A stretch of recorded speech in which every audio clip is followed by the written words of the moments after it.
Are you a victim or are you a leader? Victims are people that don't know how to manage change. They don't know how to change their situation.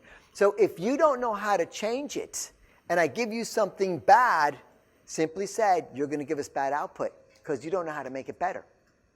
Leaders. So what's a leader?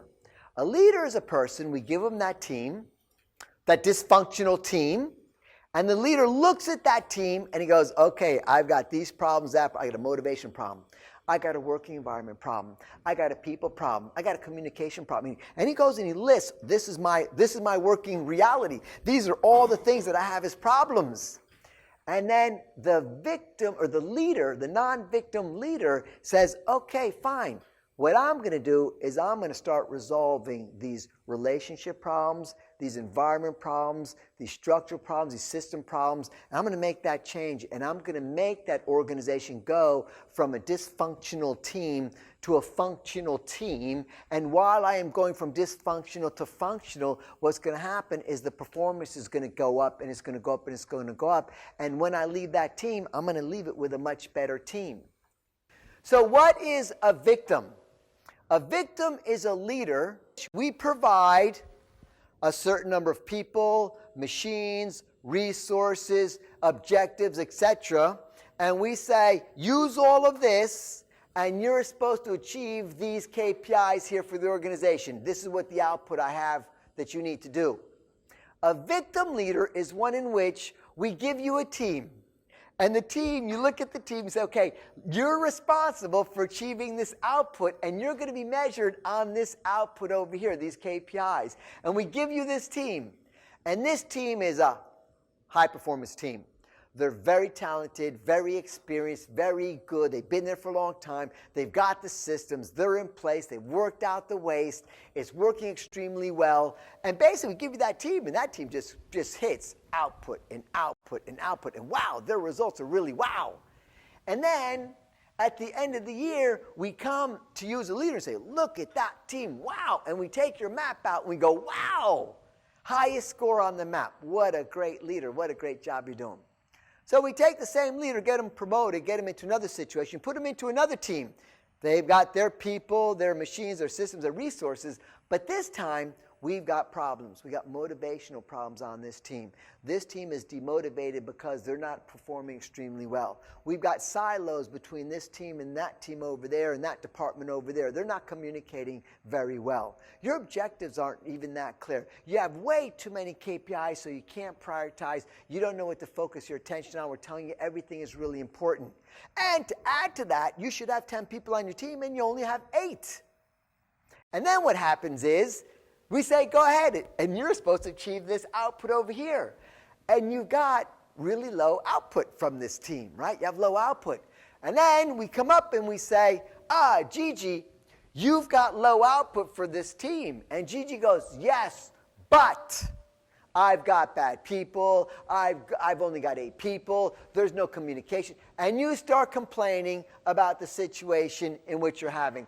And you start complaining about how it's not really right, how there's too many KPIs, how when you go to help you can't get it, how when you want to resolve a problem you're not getting help, and you're complaining. And your output is because we did not give you a good situation. That is a manager speaking. And the problem with the manager is that if you don't know how to create a good situation, if we put you on a high-functioning team, you're going to get great output.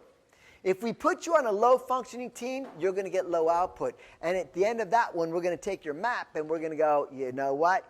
You're an improvable because you're not hitting your KPIs correctly. What's really crazy is this. If you learn leadership, real leadership, in fact, what you want in your career is the dysfunctional one. Give me the one that's not working. We've had a site. I'm not going to get into what affiliate. We got an affiliate. We got a huge problem in one of the main departments, one of the big departments. Huge problem. And then we take a very successful leader that's in another major department. So I'm in the factory now, so secondary, primary, things like that. We're taking these big leaders. And I take a big leader that's successful for one department, and we say, okay, listen, You've got to take on this department over here. This is your new role. And we put him in the new department. And then about a month later, that leader comes up to me and he goes, Jacques, what did you do? He goes, this department is dysfunctional. He goes, they don't do this, they're not doing that, they don't do this. And he just starts describing, because in the month that it was there, he discovered all the problems that they're having. And he's going, they got this, they got that, they got this, they got that. And I smiled and I put my arm around the guy and I said, why do you think we put you in this department? We didn't want to put you in a department that's functioning. You're a leader. We're now giving you the chance to lead because we need this department to function effectively in this factory, or else this factory is not going to be doing well. We've got a big problem over here. I need a leader in here, not a manager. So please, when you go home tonight, realize and say to your wife, I am really lucky because they gave me a dysfunctional department with all these problems in it, because now I have an opportunity to really show my leadership strength and make some real changes in the organization other than focusing on my KPIs. And that's a leader. When we take a leader and we drop them in those bad situations, they clean it up. They make it better. If you cannot do that, you're a victim. You're a complainer. And then when you get the low results and I come to meet with you and I say, listen, how's it going? What you're going to do? Victim. This isn't working. That's not working. I've got this problem. I've got that problem. I got this problem. I say, so do we want to cry together? What do you think your job is? That's what you got to turn around. And if you can't do that, then just let us know, because we'll put somebody else in this role that can do that. Because we need a leader in this position, not a manager. We don't need somebody who's just managing outputs here. We need a leader who's going to lead. So are you going to lead, or you're going to complain? If you want to lead, keep the job. If you're going to complain, step out and let somebody else take that job for you. Because this role is a leadership role. You want us to put you in a babysitting role, we'll give you a job over there. That's the way the company functions. When you're doing career movement, what decisions do you think they're making at the higher levels? They know what factory's working. They know what factory needs to be changed. They know what affiliate's working. They know which ones need babysitting. They know which ones they need change. They don't, when they're moving around their leaders, they're not putting babysitting leaders in change situations.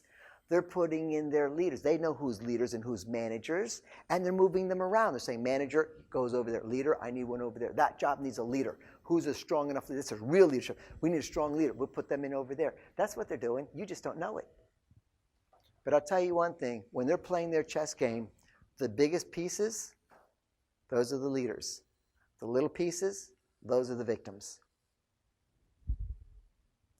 Now, that being said, leading people out of difficult situations is actually really, really easy. And I think we're going to talk about most of it in this program. And you'll have enough tools, enough skills, and enough things coming out here to do it. And then afterwards, we'll say it is a choice to do. But we're going way beyond just developing little skills with a person, but how you can deliver that change, how you can become a leader so you can take those difficult situations and go from how in your next assignment you say, just give me the hard ones so I can do my thing. Because real leaders hate babysitting.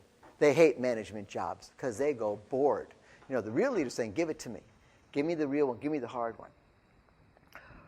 Okay? That's a skill. If you have it, I talked about your future. If you don't have it, I talked about your future. I'm not going to make that decision for you. But there are people that are looking at you and they're deciding who you are. And they will move you around this organization according to what they perceive of you.